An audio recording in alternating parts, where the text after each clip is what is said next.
convido você a abrir a sua Bíblia no livro de Êxodo capítulo 20. Deus abençoe classe Ágape, que o Senhor continue derramando a bênção sobre professores e alunos em nome de Jesus. Também abençoo as crianças, já foram atrás, os pais retornaram. Os avisos da semana, irmãos, já foram dados pela manhã. No final os meninos podem aí depois passarem no telão, no final do culto, antes da oração final. E, irmãos, informá-lo que o final de semana a igreja terá sua programação normal. Escola Bíblica Dominical, classe única, começando de 8h30 às 10h, então não vai ter divisão de classes. Muitos irmãos vão estar viajando, se retirando nesse período carnavalesco, vão viajar, vão aproveitar para descansar e não tem problema, se você vai viajar com sua família, Deus abençoe você. Mas se você vai estar aqui e não vai viajar, a igreja estará funcionando, escola bíblica dominical e à noite culto de louvor e adoração a Deus, tá certo? Vamos adorar o Senhor, irmãos, aproveitar o feriado. Eu estava dizendo hoje de manhã, de bom só tem um feriado, que é para você dar uma descansada, né? Você vai descansar em família, mas aproveitar para estar na presença do Senhor, tá bom? Então vamos estar juntos louvando a Deus. E para aqueles que vão viajar, façam isso, onde você estiver, tire o seu tempo, não apenas para o lazer, mas para o culto doméstico, o culto familiar, ou de repente no acampamento, você também se volte para a palavra de Deus. E continuemos a orar, irmãos, dias difíceis, a gente está aí passando por essa semana, que será uma semana bem complicada no reino do Espírito, Já é no normal, e nesse período agrava-se, Quem discerne das coisas do Espírito sabe do que eu estou dizendo. Para o homem natural, o homem carnal, isso não faz sentido nenhum, mas as coisas do Espírito só discernem quem é do Espírito, a Bíblia já diz isso, e nós sabemos, irmãos, que no reino do Espírito há uma inferência muito maior nesse período, onde os homens dão vazão à carnalidade, dão vazão ao pecado, ou seja, tudo pode, você pode extravasar os desejos mais infames do seu coração, nesse período. E a gente lamenta muito quando a gente passa por ali agora e vê toda aquela situação e a gente diz, meu Deus, tem misericórdia, quantas almas, quantas almas, quantas vidas. Por isso que Jesus disse que o caminho que conduz à perdição, ele é largo, e é muita gente que passa por ele, é muita gente que prefere o caminho largo da perdição. Mas que continuemos a orar e a pregar o Evangelho, como foi pregado, como foi dito aqui na canção, que possamos levar essa mensagem, ser luz, ser sal desta terra. Todos acharam Êxodo capítulo 20? Vamos ler apenas o verso 12, na sequência que a gente vem trabalhando, irmãos, o sermão do capítulo 20 de Êxodo, dos 10 mandamentos. A gente já vem alguns domingos trabalhando cada um dos 10 mandamentos, e hoje chegaremos no 5º mandamento. Diz assim a palavra de Deus: honra teu pai e tua mãe, para que se prolonguem os teus dias na terra que o Senhor teu Deus te dá. Vamos repetir todos juntos? Vamos lá, para ficar bonito num só coral. Você vai ler nessa versão aí que está na tela, tá certo? Versão revista e atualizada. Então vamos ler todo mundo junto? Honra teu pai e tua mãe, para que se prolonguem os teus dias na terra que o Senhor teu Deus te dá. Que Deus, pois, aplique sua palavra aos nossos corações. Meus amados irmãos, estamos caminhando ao longo desses domingos nos 10 mandamentos. Passamos pelo primeiro mandamento, somente o Senhor teu Deus adorarás, e a Ele darás culto, não terás outro Deus diante de mim, diz o Senhor. Não farás imagem de escultura, nem do que há no céu, nem na terra, nem embaixo da terra, na água, enfim. Não usar o nome do Senhor teu Deus em vão. E também meditamos domingo passado, santificar o dia do Senhor, ou seja, separa o dia para o Senhor, um dia exclusivo de Deus, o dia do descanso, o Shabat.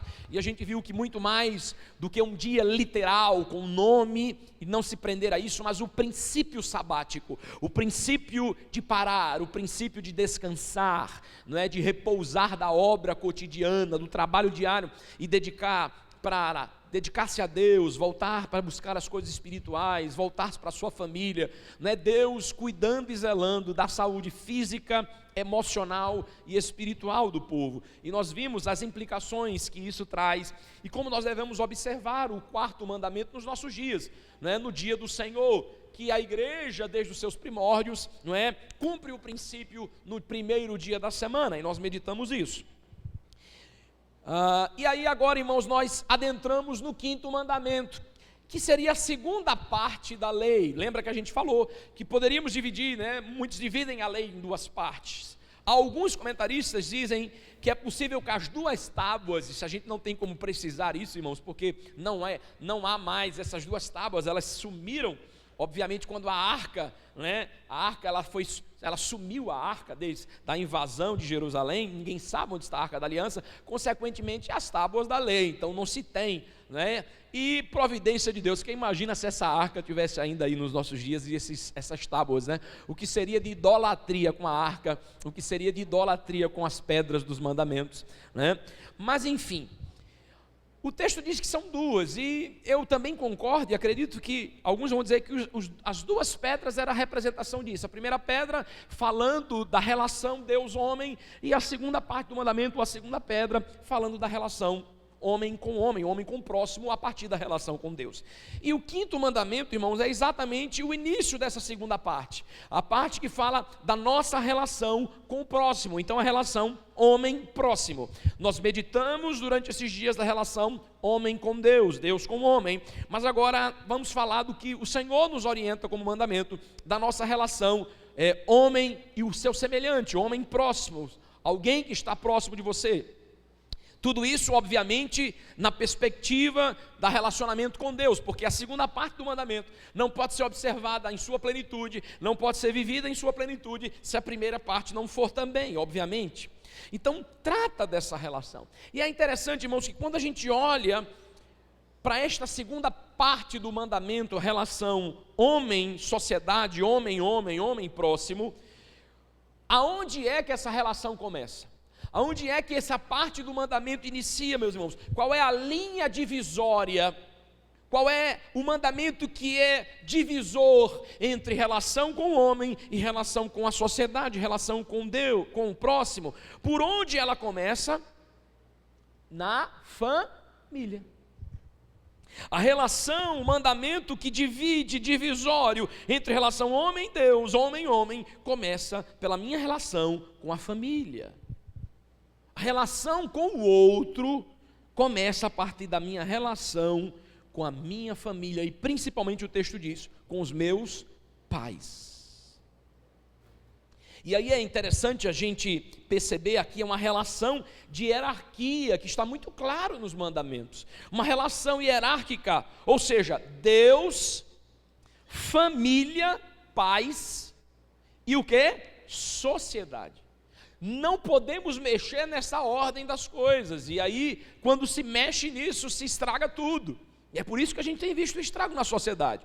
A ordem hierárquica do mandamento é Deus, família, sociedade. Deus, pais, relação pai, mãe, filhos, e a relação com o próximo. Vamos lá na frente ver a questão do adultério, que diz respeito também à família, a relação conjugal, marido e mulher, mas a princípio começa na relação parental, pais e filhos.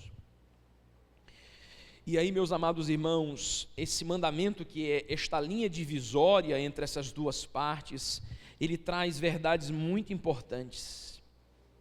Por quê? Porque nos fala de figuras que, irmãos, são constituídas por Deus para ser autoridade sobre os homens. Depois da autoridade divina, depois da autoridade de Deus sobre a sua vida, quem foi a autoridade constituída por Deus sobre você é seus pais. Não adianta você tentar fugir disso, não tem como. Deus constituiu os seus pais com uma autoridade sobre a sua vida, assim como Deus constituiu os governos, assim como Deus constituiu as autoridades, e nós estamos sujeitos a elas, por mais que a gente discorde em muitos aspectos, mas nós estamos sujeitos às autarquias, nós estamos sujeitos às autoridades civis, nós estamos sujeitos à autoridade executiva, judiciária, estamos sujeitos, não é? Então, a sociedade como um todo, mas tudo isso começa, irmãos, pela autoridade primária constituída por Deus. Depois de Deus, são os pais. E outro detalhe importante que a gente precisa atentar, e este é bem conhecido, as pessoas repetem isso de forma muito, muito clara, é que este é o primeiro mandamento com promessa. Até então, os 4 primeiros mandamentos, você vê a relação de Deus com o homem com Deus, e agora quando adentra na relação com o homem, logo no primeiro mandamento vem aqui uma promessa. Quem fala isso é o apóstolo Paulo, lá em Efésios capítulo 6. Paulo, quando recita o mandamento e lembra a igreja de Éfeso, Paulo vai dizer, olha, é o primeiro mandamento com promessa, viu? Ou seja, é um mandamento que vem com bônus de obediência. É um mandamento que vem com um bônus para quem obedece a ele. Isso quer dizer que há algo muito importante aqui, irmãos. Há algo muito importante nessa relação família, essa relação pais e filhos. E aí eu quero chamar a sua atenção para algo muito sério e que muitas vezes nos passa desapercebido. E me parece que a sociedade em que a gente vive faz questão que a gente esqueça disso. As ciências da educação fazem questão também que a gente esqueça disso. Eu digo porque também é minha área de formação, de estudo e etc e tal. Mas como cristão a gente percebe que é algo que a sociedade ao nosso redor, a educação e tantas outras áreas da ciência, eu não estou dizendo que a ciência é ruim, a ciência é boa, desde que ela esteja submissa à palavra de Deus, porque a Bíblia é a verdade, a ciência é uma busca pela verdade, mas a Bíblia é a verdade. Quando a ciência, na sua busca pela verdade, ela encontra verdades que estão em harmonia com a Bíblia, ela está indo bem, mas quando a ciência encontra verdades que vão contrárias à verdade de Deus, à verdade absoluta, ela está errada. Por isso nós não somos servos da ciência. A ciência é uma excelente ferramenta, é a capacidade que Deus deu ao homem, e o homem deve desenvolvê-la, mas tudo isso para a glória de Deus.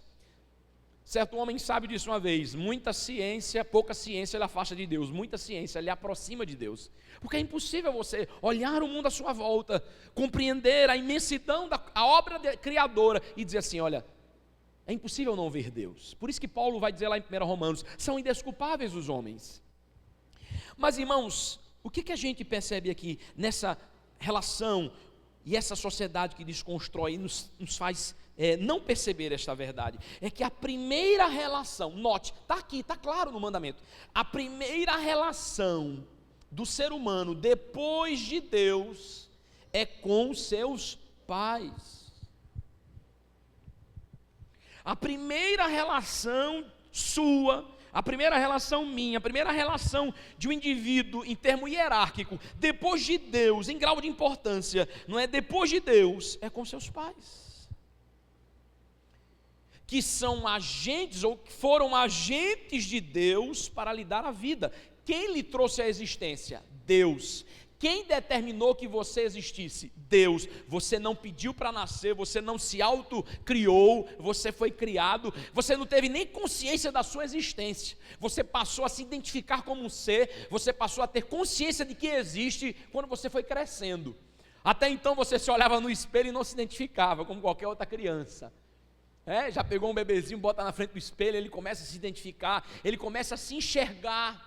E aí ele começa a se enxergar como um ser, um indivíduo que faz parte de uma sociedade. É o processo do desenvolvimento infantil, porque nem a consciência da existência você tinha. Então Deus te trouxe à existência, e quem Deus usou para isso? Deus usou agentes para trazer você à existência, um homem e uma mulher. Seu pai e a sua mãe. Você também não escolheu eles, foi Deus que assim determinou. O processo de concepção, irmãos, é fantástico. Já parou para meditar nisso? Num processo de concepção, entre um homem e uma mulher, milhões e milhões e milhões irmãos, de espermatozoides ali numa corrida para um chegar e fecundar o óvulo. E você só existe porque um chegou e este um trazia toda a sua carga genética. Se outro tivesse chegado no seu lugar, você não estaria aqui. Quem é que controla isso? Quem foi que determinou que aquela célula, vamos assim dizer, aquela carga genética, encontrasse outra carga genética na sua mãe e ali se fundisse em uma só célula, um óvulo, e ali Deus produziu, Deus chama à existência aquilo que é eu e você. Um ser que foi criado, mas que viverá por toda a eternidade. Um ser que tem um espírito Por mais que os homens descreia, morreu, vira pó. Mentira, você sabe disso. E a sua alma clama pela eternidade. Porque em Eclesiastes diz que Deus plantou a eternidade no coração do homem. É por isso que ninguém gosta de pensar sobre a morte. É por isso que diante da morte todo mundo fica reflexível. Reflexivo, por quê? Porque todo mundo pensa o que vem depois. Então essa desculpa de que, depois da morte acaba tudo, é uma mentira para si mesmo. Porque você sabe que há algo depois disso. Porque o seu espírito clama por isso. Então, note para pensar, Deus te chamou à existência, um ser que tem um espírito e que viverá a eternidade. Deus fez isso a partir de duas pessoas, seus pais, que foram coparticipantes. E aqui eu abro esse parêntese, né? Que coisa bela a paternidade, a maternidade, que dádiva de Deus. Algo que está sendo tão destruído, tão desconstruído por essa sociedade. Hoje é moda, é bonito. Os influencers, né, as atrizes, artistas de um modo geral, dizem, eu não quero ser mãe, Deus me livre de ser mãe. Há pouco tempo atrás, as mulheres sonhavam em ser mãe, e quanto mais filhos, mais bênçãos. Hoje as mulheres repudiam essa ideia. Há muitas que dizem assim, muitos casais hoje que dizem assim, nós queremos ser pais de pet, ser pai de bicho. Nada contra você ter seu animal, nada contra você tratar bem, é um ser vivo, que não tem espírito, que não lhe ama, e logo você não pode amá-lo.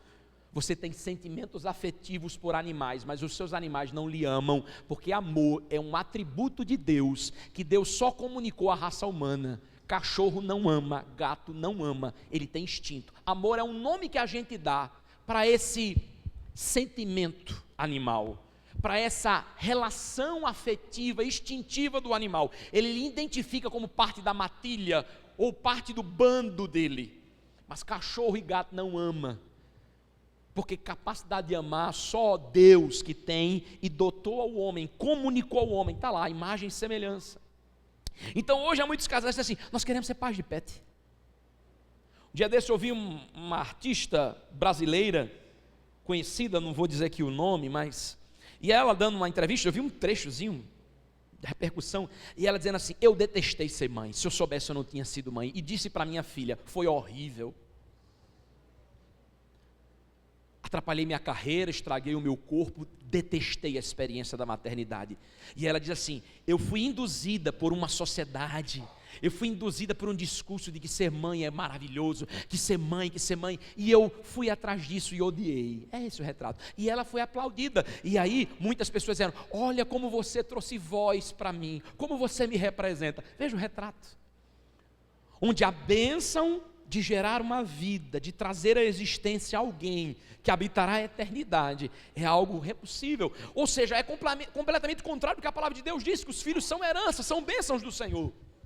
Há quantas mulheres que desejariam ser mãe não são, quantos homens que gostariam de ser pai não são.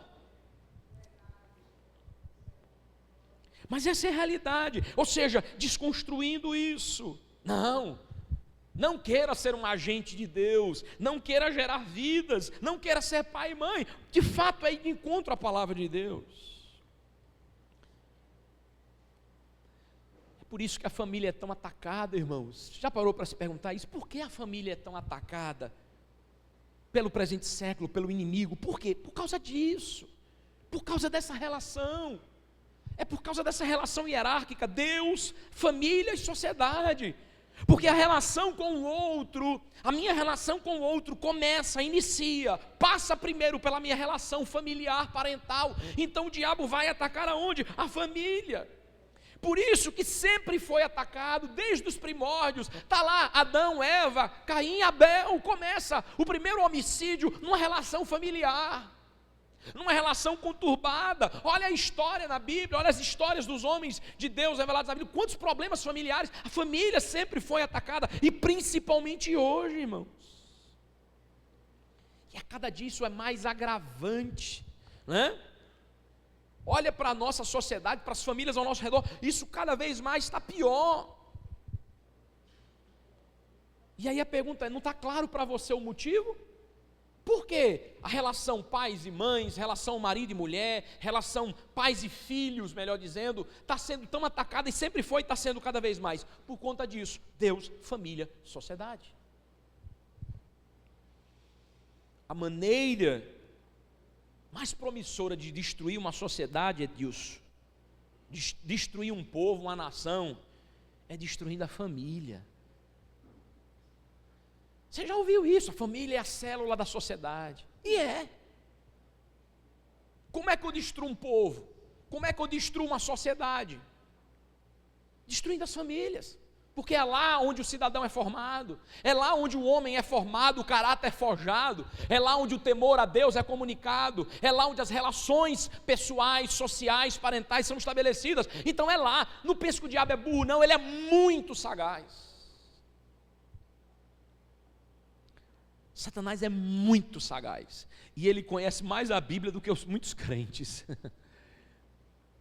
E ele sabe, porque os mistérios revelados na palavra de Deus, ele se apropria. Opa, então eu tenho que atacar a família. Atacando a família, o resto é consequência. Destruindo a família, o resto é ladeira abaixo, como diz. E aí, o que a gente vê, se não é o retrato da nossa sociedade? Olha a ação do inimigo. Tira Deus, e o que? Relativiza a família. Acabou-se.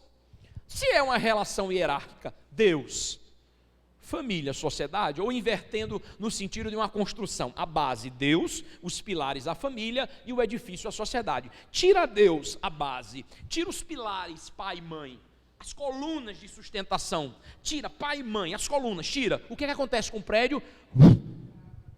Por que essa sociedade é falida? Porque o mundo lá fora é terrível. Porque o ser humano está se tornando cada dia pior. A resposta é essa, gente. Vamos fazer uma mudança social, vamos fazer uma mudança educacional, vamos fazer uma mudança cultural. Pode fazer, não resolve o problema. É tentar passar massa plástica numa parede, rebocar uma parede, dar uma pintura para um prédio, onde o engenheiro diz assim, a fundação estragou, as colunas estão comprometidas, já foram arrancadas. Você pode pintar, você pode amassar, você pode botar porcelanato, esse prédio vai cair. São paliativos que não resolvem. Eu não estou dizendo que a educação não é boa, eu não estou dizendo que esses aspectos são importantes, mas não são a razão, não é aquilo que vai mudar. Por quê? Porque a base é Deus, e as colunas é a família, pai e mãe. Mexe na figura do pai e da mãe numa criança para você ver, desestrutura ela. Quantos jovens hoje, infelizmente é uma realidade, de repente pode ser uma realidade com você. Pastor, eu fui vítima disso. Eu vim em uma família onde não tinha a figura do meu pai, eu cresci numa família onde não tinha a figura da minha mãe, eu vivi numa família onde eu vivenciei isso na prática, é verdade, infelizmente. Tira as figuras, tira as colunas que Deus estabeleceu, que o estrago vem. Se tirou Deus da sociedade, Deus não existe. De alguns séculos passados, Deus não existe. O naturalismo, não, o mundo é um resultado da evolução e tudo mais. Deus não existe. Deus é um mito, Deus é uma história para contar para pessoas ignorantes, onde você não tem respostas lógicas, então você cria um ser mitológico, né, que criou todas as coisas. Tira Deus, então tirou Deus da sociedade. Como consequência, gente, é o efeito cascata. Tirou Deus, as 4 primeiras partes do mandamento. Tirou as primeiras 4 partes do mandamento. O resto, consequência. Tirou Deus, qual é o segundo passo? Vamos mexer na família.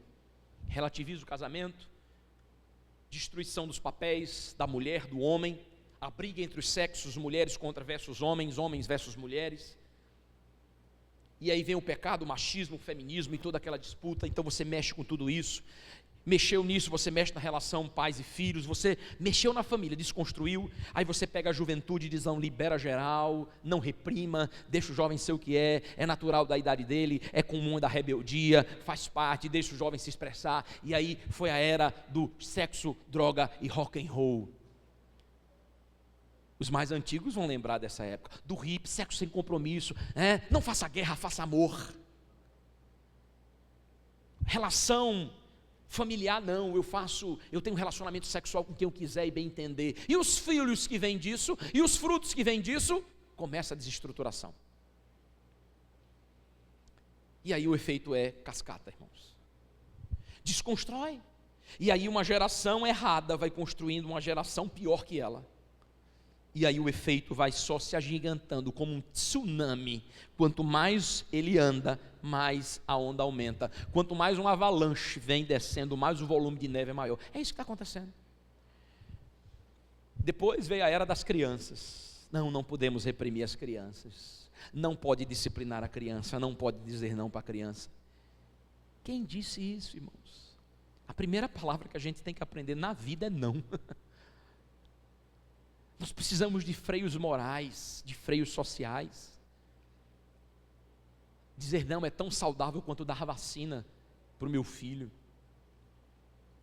Dar um remédio para o bem dele, por mais que seja amargo, mas é importante, né? Então hoje não pode, e hoje as crianças cada vez mais sem limite e sem controle. E aí você vê o resultado, destruição da família, a consequência disso é uma sociedade ruindo, irmãos.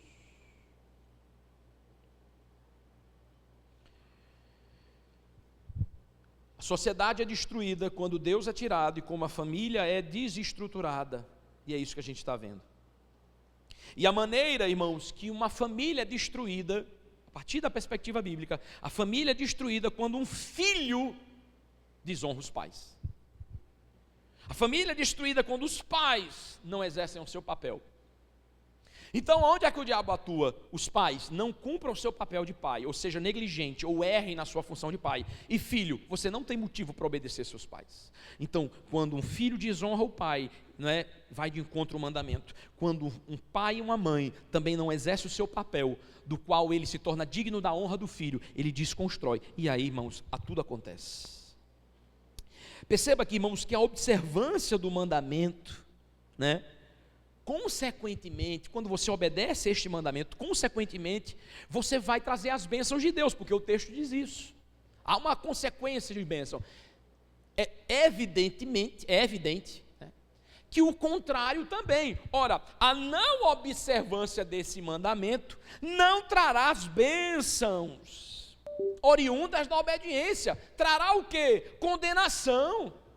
Ora, se tem um mandamento e há uma bênção condicionada a este mandamento, logo o descumprimento dele acarretará o quê? As consequências negativas. Está implícito, não está explícito. Deus não fala das maldições, Deus fala da bênção, embora outros textos vão trazer isso. Mas Deus fala das bênçãos, logo a negativa do mandamento trará as consequências danosas. E aí a gente vê o avanço de uma sociedade decadente, o avanço da violência, o avanço da marginalidade, de pessoas sem amor, sem domínio próprio, sem amor ao próximo, pessoas egoístas, cada dia pior. Por quê? Porque mexeram nisso. Cada dia mais o aspecto moral e espiritual da nossa sociedade está sendo pior, porque antigamente, irmãos, ainda havia, por mais pecado sempre existiu, irmãos, mas havia minimamente uma moralidade, irmãs, uma moralidade, não está errado, meus pais me ensinaram assim, não, isso não é certo, havia minimamente um temor a Deus e a sua palavra, e hoje que muitos nem isso têm, temor a Deus, moralidade, certo e errado, é certo para você, não é para mim. A minha vida cuido eu, o problema é o seu. É assim que se diz. Faço da minha vida o que eu quiser. Se eu quiser beber, eu bebo. Se eu quiser fumar, eu fumo. Se eu quiser me prostituir, eu me prostituo. Se eu quiser roubar, eu roubo. Se eu quiser ser o que eu quiser ser, eu sou. E ninguém tem nada a ver com isso. Você já ouviu esse tipo de frase? Relativismo. Não há mais. Deus, quem conversa de Deus, depois eu me acerto com ele, se é que ele existe. Então você relativiza. E aí o aspecto moral e espiritual cada vez pior. E aí, meus amados irmãos, é muito difícil, praticamente impossível guardar efetivamente o sexto mandamento. Aliás, os 6 últimos mandamentos, melhor dizendo, os 6 últimos mandamentos, se você não observar os 4 primeiros. Sem Deus, não tem como cumprir o resto. Sem Deus não há como honrar pai e mãe. Se não honra a família, o resto também você não consegue honrar. Roubo, homicídio, adultério, traição, cobiça, ganância, corrupção. é o resto dos mandamentos sendo desonrados, sendo desfeitos. E aí, irmãos, é algo muito importante que a gente precisa prestar atenção e perceber aqui, que eu quero chamar a sua atenção, pai e mãe, e jovens também que serão pais e mães.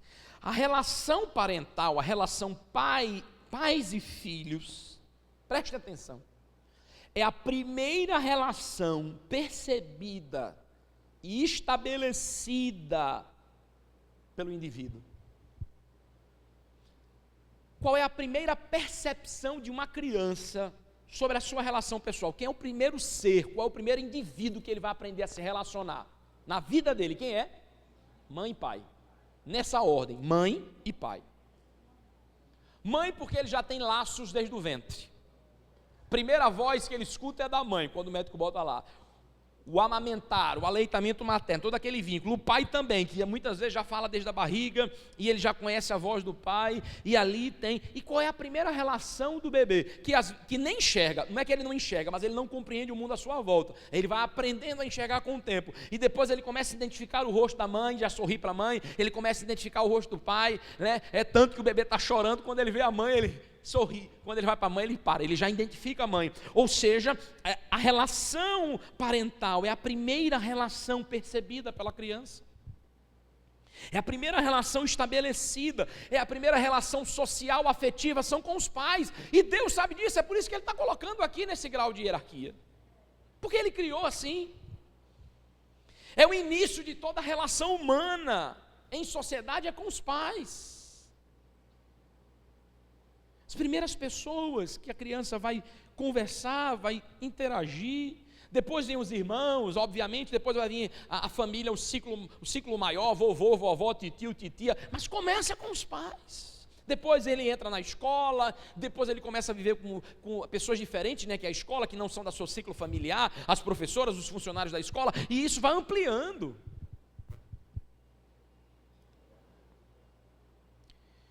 Alguém já disse com muita propriedade e de forma muito correta, eu concordo. A família é o nosso primeiro hospital, a família é a nossa primeira escola, a família é a nossa primeira igreja, a família é o nosso primeiro governo. Essa é a vontade de Deus. Primeiro hospital, é lá onde a mamãe vai começar a cuidar das primeiras cólicas, dos dentinhos que vai nascendo, das primeiras febres, é em casa que ele é tratado. Os primeiros arranhões, as primeiras cicatrizes, é ali que é tratado, em casa, primeiro hospital. Família é a primeira escola, é ali que ele aprende as primeiras coisinhas, as primeiras palavras, aprende as coisas. A mãe é a primeira professora, o pai é o primeiro professor, é ali onde ele vai começar a aprender. A família é a primeira igreja, antes de vir à igreja, o menino já tem igreja em casa. Veja a importância dos pais, é ali que ele vai aprender sobre Deus, é ali que ele vai aprender a orar, é ali que ele vai aprender a falar com o papai do céu, é ali que ele vai aprender o conceito de errado, de certo, de pecado, é ali, na sua família, a primeira igreja, é ali que ele vai aprender a primeira relação com o governo, a autoridade, papai, mamãe é autoridade, existem normas, existem regras, existem direitos e deveres, é ali. Agora, mexe nisso. Mexe nesse primeiro hospital, mexe nessa primeira escola, mexe nessa primeira igreja, mexe nesse primeiro governo, desconstrói ela. Você acha que essa pessoa vai conseguir, vai ter facilidade de se relacionar na escola secular? Você acha que ele vai ter dificuldade ou facilidade de se relacionar na igreja, num relacionamento com Deus, se ele não aprendeu isso em casa? Você acha que ele vai ter uma boa relação com as autoridades governamentais, se ele não aprendeu hierarquia e respeito à autoridade dentro de casa? Porque hoje o que a gente vê é um bando de filho que não respeita nem pai e mãe. Vai respeitar professor, o que a gente tem visto hoje é professor com medo dentro de sala de aula. Porque se mandar um menino sentar, pode ser agredido, pode ter a banca jogada sobre ele, é ameaçado lá fora. Professores que não conseguem exercer sua função. Por quê? Porque o que tem são delinquentes dentro da sala de aula. E pasmem, até crianças. Conheço algumas pessoas, alguns professores, alguns profissionais que estão lidando com isso dentro da escola. Senhora, e não pense que é menino adolescente, não, é menino pequeno.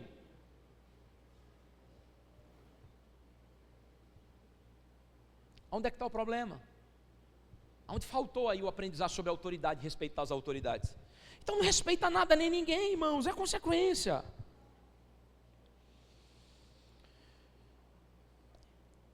É lá que ele vai aprender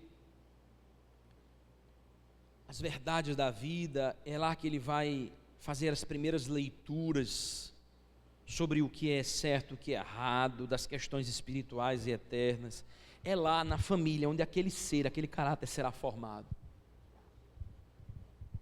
A ciência vai dizer que de 0 a 3 anos, mais ou menos, o caráter de uma criança é formado, e de até os 7, 8 anos, boa parte da sua personalidade está formada. Veja a importância da primeira infância. De 0 a 3, é uma pequena janela que você tem, 0 a 3, 4 anos, formar o caráter, boa parte do caráter. O resto é modelagens ao longo da vida, mas a base está ali. E até os 7, 8 anos, a personalidade daquela criança será forjada. Boa parte dela, boa porcentagem dela. O resto vai ser modelado ao longo do tempo. Mas ali é uma pequena janela. De 80 a 90 anos de vida, 10%. É uma pequena janela que você tem para poder fazer o seu trabalho. Por isso que a Bíblia vai dizer lá em Provérbios: ensina o menino no caminho que deve andar, e quando ele for velho não se desviará dele. Deuteronômio capítulo 6. Hoje as palavras que eu te ordeno, tu inculcarás aos teus filhos, falarás sentado à tua mesa, ao levantar-te, ao deitar-te, ao andar pelo caminho. Percebe? O diabo sabe disso. E é por isso que o diabo está dizendo assim: me dê seus filhos que eu cuido. Roma, a Babilônia, a grande meretriz, o Estado empoderado está dizendo assim: dê-me-nos os seus filhos que a gente cuida dele. Vá cuidar da sua vida, papai e mamãe. Deixa Júnior e Rebequinha, que quem cuida somos nós. Deixa que a gente doutrina, deixa que a gente discipula, deixa que a gente ensina sobre Deus, deixa que a gente ensina sobre sexualidade, deixa que a gente ensina sobre certo e errado.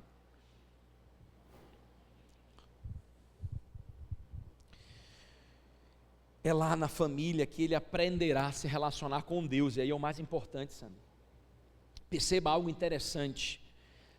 Eu não vou entrar em mistérios espirituais, porque a criança, desde a sua concepção, já é um ser dotado de espírito, Edilson, e Deus tem um controle disso, e são riquezas e profundidades que a gente não entra. Deus chegou para Jeremias e disse: eu vi você no ventre da sua mãe, lá eu já te escolhi. Jeremias estava sendo formado ainda, e Deus disse: isso aqui é meu, e eu tenho um plano na vida dele. Então, desde o ventre uterino, Deus já tem planos. Deus olhou para Rebeca, né, esposa de Isaac, quando ela estava lá com contrações e as barrigas virava, ela não sabia que estava grávida de gêmeos, não tinha ultrassom naquela época. Deus olhou para Rebeca e disse: no seu ventre tem 2 nações. Deus não olhou apenas uma vida, Deus olhou uma geração que viria. Dentro do seu ventre tem nações, 2 nações. Então há um mistério aí, mas o que eu estou falando é numa perspectiva humana. A criança nasce, ela não tem percepção nem de si mesmo, nem das coisas espirituais. Então, note que ela vai começar, a primeira relação que ela vai ter é com o pai e mãe, para depois ela aprender a se relacionar com Deus. Olha, filho, o papai do céu, está lá do céu, ele está ali vendo, e é aonde? Está lá. Olhe, vá falar com o papai do céu, que você fez o que é errado. Isso é pecado, pecado suja o coração. Todo pai e mãe faz isso, ensina vovô e vovó. Então ele vai começar a aprender, e Deus existe, há um Deus que me criou, fez você, e aí ele vai começar. Mas começou por onde? Pela relação pai e mãe. Então, veja que ele começa a se relacionar primeiro com os pais. Veja como essas figuras são importantes. É por isso que Satanás tem nos roubado esta percepção. E aí, se a criança, se o filho, e não só criança, eu estou falando de criança aqui, irmãos, mas o aspecto da lei se aplica até homem velho, viu?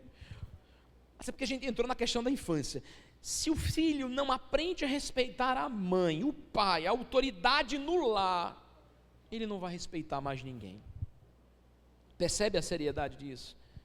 Percebe, pai e mãe, a responsabilidade que você tem? Percebe que a sua fraqueza nesta área pode trazer danos seríssimos. Se você for fraco na autoridade que Deus constituiu você, se você for negligente, neliente, se você for omisso, você pode trazer danos terríveis para a sua família e para a vida dos seus filhos. Agostinho, um dos pais da igreja, disse algo muito interessante sobre isso quando comentava esse livro. Agostinho disse: se alguém não honra os pais, haverá alguém que ele poupará? Se o camarada não teme a Deus, não respeita pai e mãe, ele vai me respeitar? Ele vai me amar? É ilusão. Por isso que o pastor Alberto sempre diz, e é uma verdade, né, irmãos? Moça, quer conhecer um rapaz, vai casar com ele, veja logo como ele trata a mãe e o pai. Rapaz, você quer ver a moça, veja como ele a trata pai e mãe, porque vai lhe dizer muito. Se ele não respeita, não honra, não considera o pai e a mãe dele que gerou ele, não teme a Deus e não teme os pais, não respeita os pais, você é louco achar que ele vai respeitar ou vai amar alguém. Esse indivíduo é extremamente egóico, ele apenas se ama. E aí, sabe o que me preocupa, irmãos, e me gera medo? Não medo de terror, mas medo no sentido de preocupação. Como será essa geração adulta, essa geração de hoje, que a gente não tem ideia ainda de como vai ser? A gente viu uma geração que errou lá atrás, algumas décadas atrás, gerou uma geração deficiente, uma geração cheia de defeito, e essa geração cheia de defeito está gerando mais defeito ainda. Os efeitos disso nós não sabemos. Se Cristo não voltar, eu não sei como esse mundo vai estar daqui a 30 anos. Cheios de pessoas que não respeitam a autoridade, que acham que o mundo gira em torno do umbigo delas, que querem que a sua vontade seja satisfeita. Uma geração fraca, que não aceita o não como resposta, que não é capaz de lidar com as suas próprias frustrações, desequilibradas emocionalmente, fragilizadas emocionalmente, jovens, adultos, crianças que vão fazer birra com tudo, que acham que tudo que vê, querem, tem que ter. Que Deus nos ajude, ou que Ele volte logo. Se não estão aprendendo a honrar e respeitar, irmãos, outra preocupação: o que será dos pais mais velhos? Eu ouvi certa feita e é cômico, mas é triste. Alguém já disse assim: investimento para longo prazo, quer ganhar dinheiro no futuro, sabe qual vai ser o melhor investimento para o futuro? Abra asilos, casas de repouso para idoso, porque vai bombar. Porque você acha que essa geração vai cuidar dos pais velhos? Salvo as exceções, tá, irmãos? A gente não está generalizando, está falando de um contexto geral. Pastor, meus filhos, amém, meu irmão. Cuide, trate, ensine, para que ele seja diferente no meio dessa geração. Mas eu estou falando de um modo mais abrangente. Você acha que essa geração vai cuidar dos pais idosos? Eu tenho que trabalhar e ganhar meu dinheiro, cuidar da minha vida, alguém cuide dele que eu pago para cuidar. É uma triste realidade, irmãos. Isso que a gente viu, os pais cuidando dos nossos avós, vovô, vovó, voinho, voinha, biso e bisa, está se perdendo. Os pais que são tirados da sua responsabilidade porque o Estado diz assim: deixa que eu cuido dessa criança.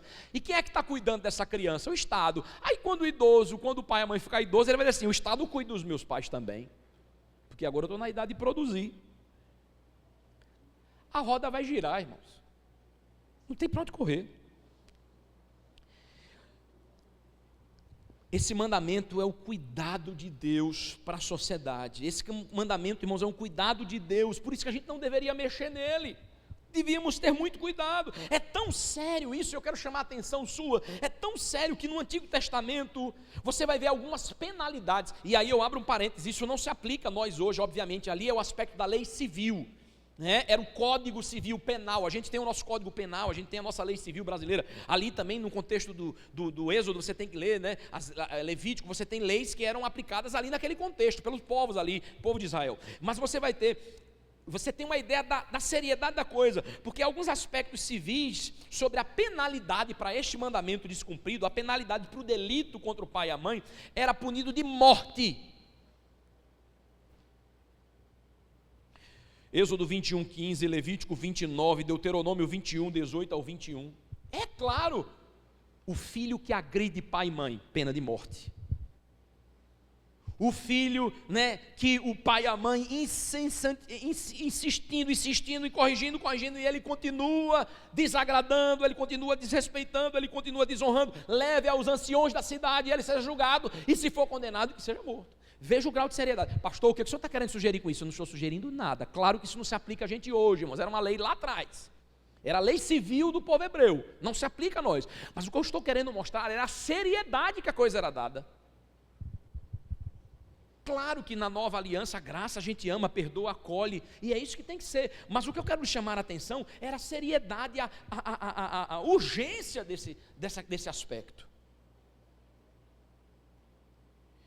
Paulo vai, lá em 2 Timóteo capítulo 3, verso 1 e 12, Paulo vai listar, irmãos, os últimos dias, e dentro das características dos homens dos últimos dias, ele vai dizer isso: serão desobedientes, desonrarão pai e mãe. É o retrato da nossa sociedade. Paulo diz, olha, nos últimos dias serão assim, eles vão desobedecer, desonrar pai e mãe. Pais, vocês foram abençoados por Deus, vocês foram incumbidos de uma grandiosa tarefa, de uma responsabilidade muito boa, não é? Então, empenhe-se a cumprir aquilo que Deus lhe instruiu, ensine o seu filho, instrua o seu filho, não é? Exerça a liderança em amor, não é uma liderança, não é um governo opressor, que bate, que oprime, que reprime, não, mas é aquele que educa em amor, que instrui, que quando precisa chama atenção, mas que traz junto, depois abraça, depois cheira, porque Deus ama, sim ou não? Mas a Bíblia diz que Deus exorta quem ama. Deus também, exatamente, irmãos, quando a gente peca, o Senhor vai lá e nos permite, mas Ele passa com a gente, para que a gente aprenda, porque a gente vai se omitir de corrigir, de instruir, de estabelecer o princípio. Não, filho, não, eu sou seu pai, eu sou sua mãe, você me respeite. Hoje, irmãos, os filhos, porque os pais hoje querem ser amiguinhos do filho, os pais hoje querem ser coleguinha do filho, os pais hoje, ele tem que me amar, meu filho tem que me amar. Eu aprendi uma coisa, ouvi uma palestra interessante: amor é consequência. Eu não posso exigir que ninguém me ame, mas eu posso exigir que alguém me respeite. Eu não posso obrigar o meu filho a me amar. Eu desejo que ele me ame e vou fazer de tudo para que ele me ame.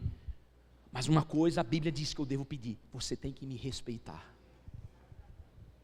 Você tem que me honrar, porque isso é justo diante de Deus. Efésios capítulo 6. Quando o filho honra, quando o filho respeita, o amor é consequência. Quando ele olhar como autoridade constituída por Deus, quando ele vê um pai e uma mãe que se esforça em dar o melhor, mas que exige, que cobra para o melhor, ele ama. O problema hoje é que a gente quer ser amado. Nós somos uma geração carente. Como eu quero ser amado? E aí a gente rebaixa muito por causa do amor. E aí termina que a gente nem tem o amor e nem tem o respeito. Porque amor sem respeito não é amor.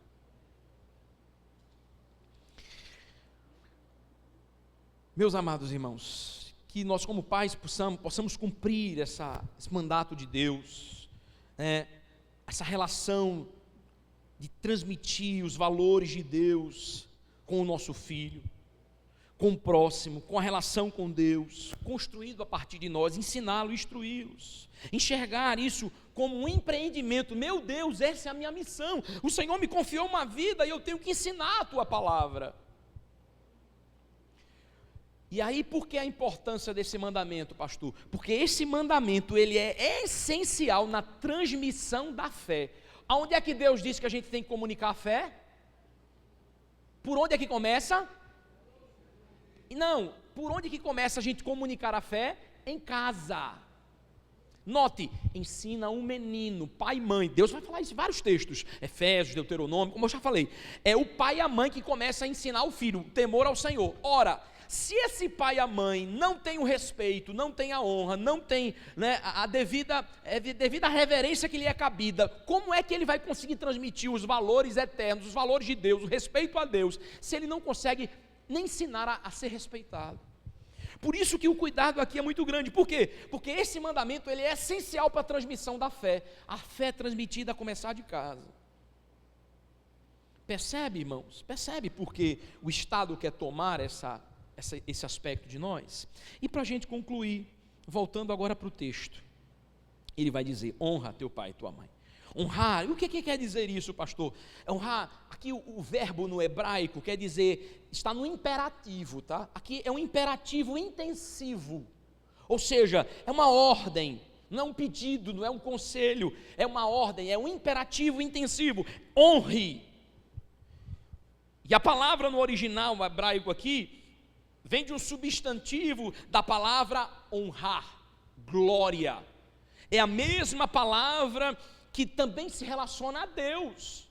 Claro que o pai e a mãe não é uma divindade, nem está no nível de Deus, para ser adorado, não é adoração, é respeito, é honra, honrar uma autoridade constituída por Deus. O significado aqui da palavra é pesado, o significado aqui é que pesa, ou seja, a pessoa que Deus constituiu para a minha vida, o meu pai e a minha mãe, ou seja, ele deve ter o devido peso, a devida posição, reconhecimento da sua autoridade sobre a minha vida.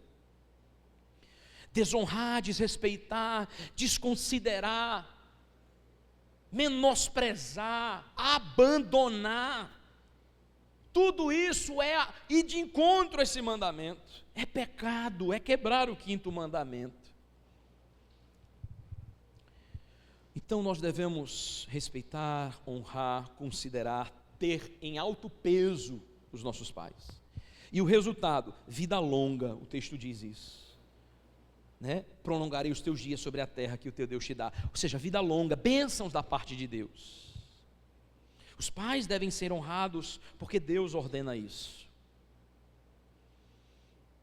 Isso já bastaria. Por que eu devo honrar os pais e mães? Porque Deus assim determinou, Ele dá uma ordem, então pronto, não discute. Isso já basta. Colossenses 3:20 vai também citar exatamente isso.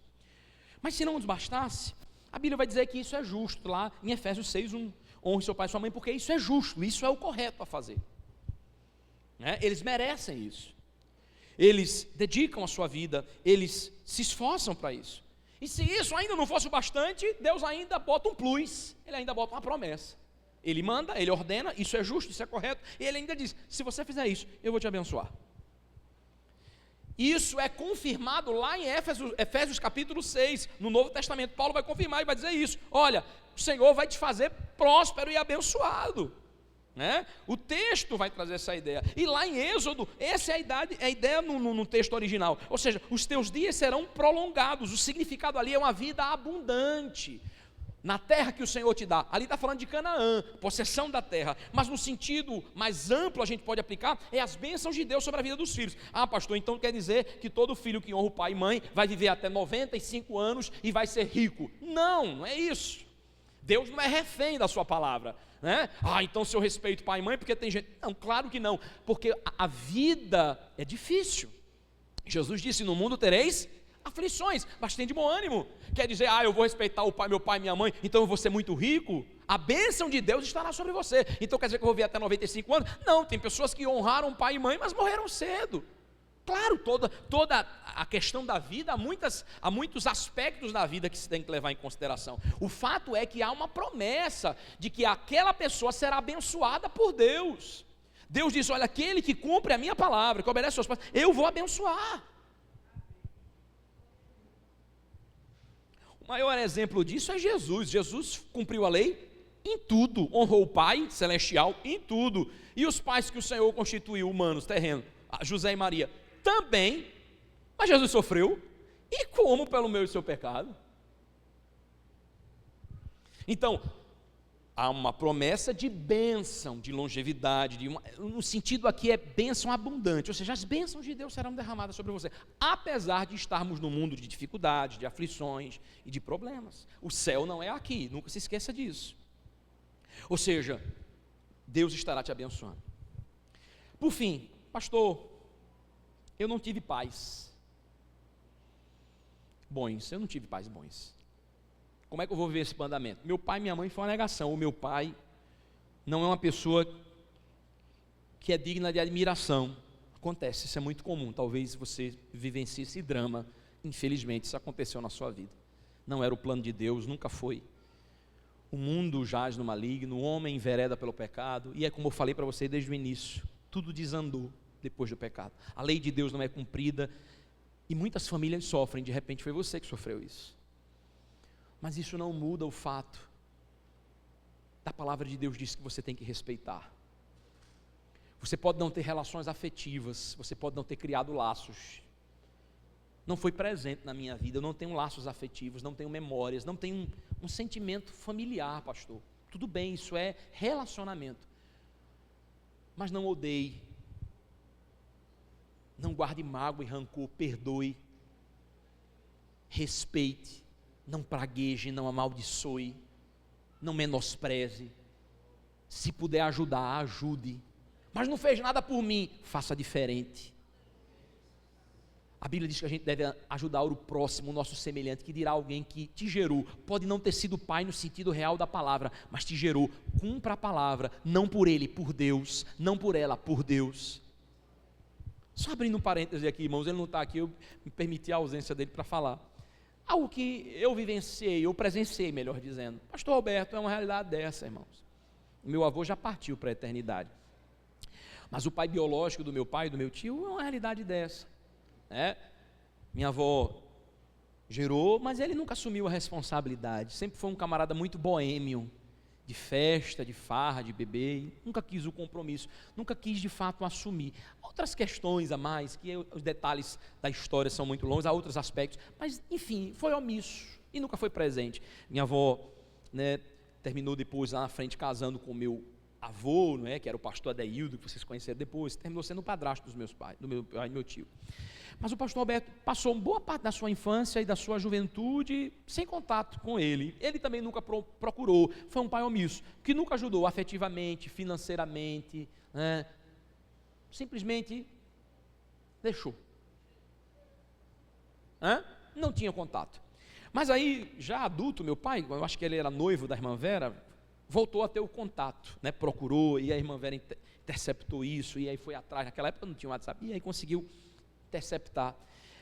E aí o meu pai começou a ter essa proximidade com o seu pai biológico, e aí eu vi isso, irmãos. Eu não estou dizendo isso para a glória do homem, não é porque o pastor Alberto, não, ele é homem, ser humano como qualquer um, tinha as suas agruras, as suas feridas emocionais, mas eu vi como Deus é gracioso e faz superar tudo isso, porque eu vi o pastor Alberto honrar o seu pai até o final da vida. E ele dizia isso: seu avô nunca fez por mim, mas eu devo fazer por ele, porque Deus diz isso. Ele nunca me sustentou, mas na velhice o pastor Alberto ajudou a sustentá-lo, pagando pessoas para cuidar dele, remédio. E eu sempre via, pai, e aí o pastor Alberto ia lá e dava um cheiro na cabeça, e aí pedia a bênção. E meu avô depois, a velhice, eu tenho certeza que ele reconheceu os seus erros, mas já era tarde, E vi o pastor Alberto chorar quando o pai partiu, mas não foi um pai presente, mas ele perdoou. Ele não ficou preso àquilo, ele perdoou e ele honrou. E ele dizia: eu vou fazer até o final, porque Deus determina isso na sua palavra, porque o Senhor ensina isso na sua palavra. E ele ensinou isso para a gente. Graças a Deus eu vivo uma realidade diferente, mas aprendi através do testemunho dele. Então talvez você pode viver uma mesma realidade. Pastor, os meus pais, ou o meu pai, ou a minha mãe, faça aquilo que Deus ama, por amor ao seu Pai celestial, que diz assim: respeite, honre, considere, faça isso, é uma ordem dele, ame, perdoe.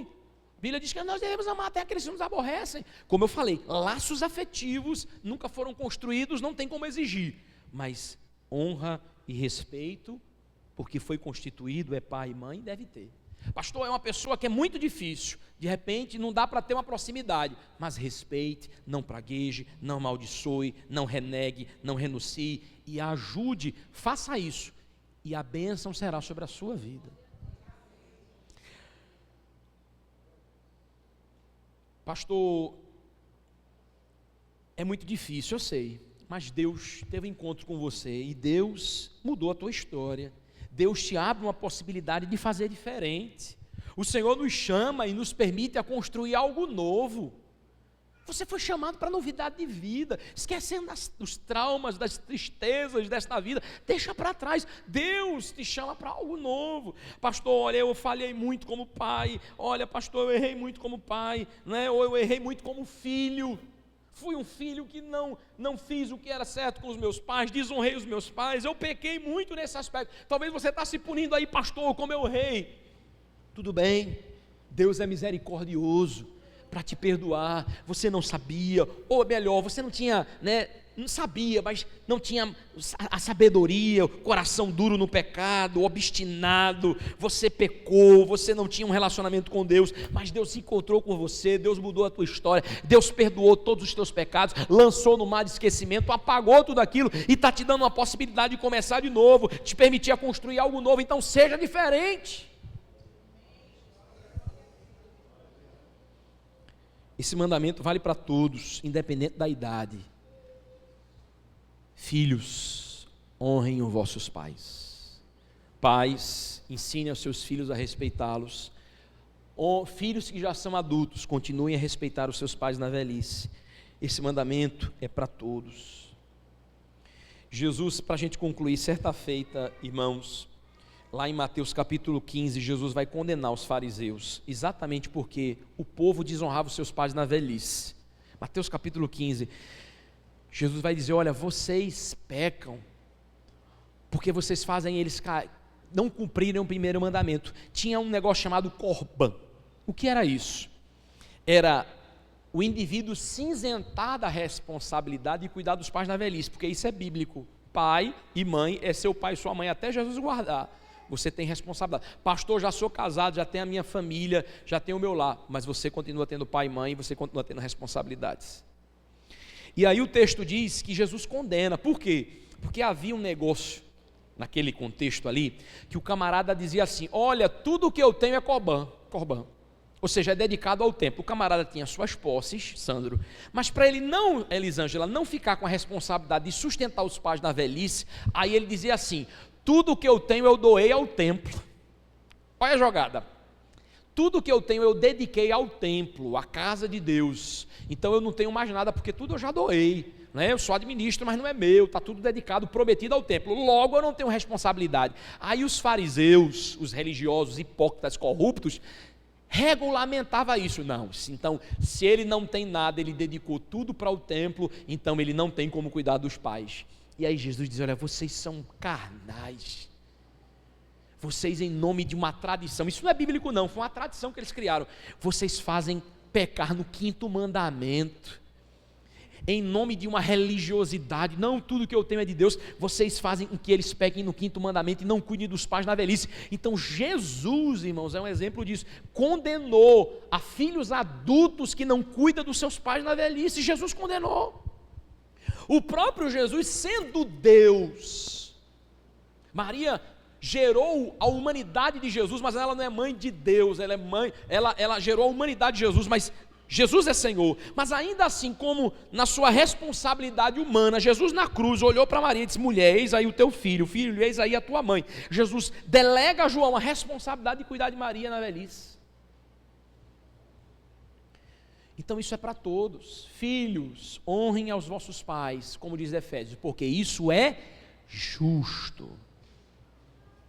Então, filho, respeite, obedeça em amor, independente de qualquer circunstância. E pais, a gente reivindica a respeito e a honra, mas a nossa responsabilidade também existe.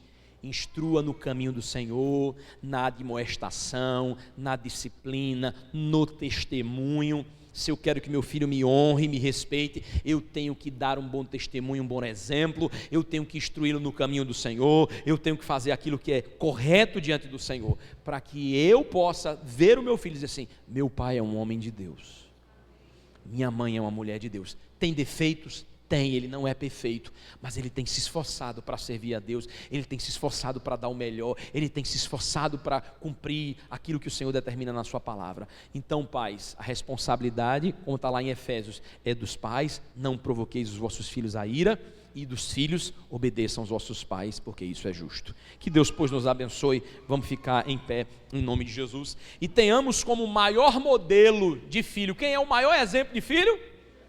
O próprio Filho de Deus, Jesus. Honrou o Pai em tudo, obedeceu o Pai em tudo, sujeitou-se ao Pai em tudo e glorificou o Pai em tudo. Então, se eu agora sou uma nova criatura em Cristo Jesus, não mais vivo eu, mas Cristo vive em mim, a natureza de Cristo está em mim, quem é o meu modelo? Jesus. então eu devo também honrar, não só a Deus, mas também honrar os nossos pais aqui. Amém? Vamos orar em nome de Jesus, por favor.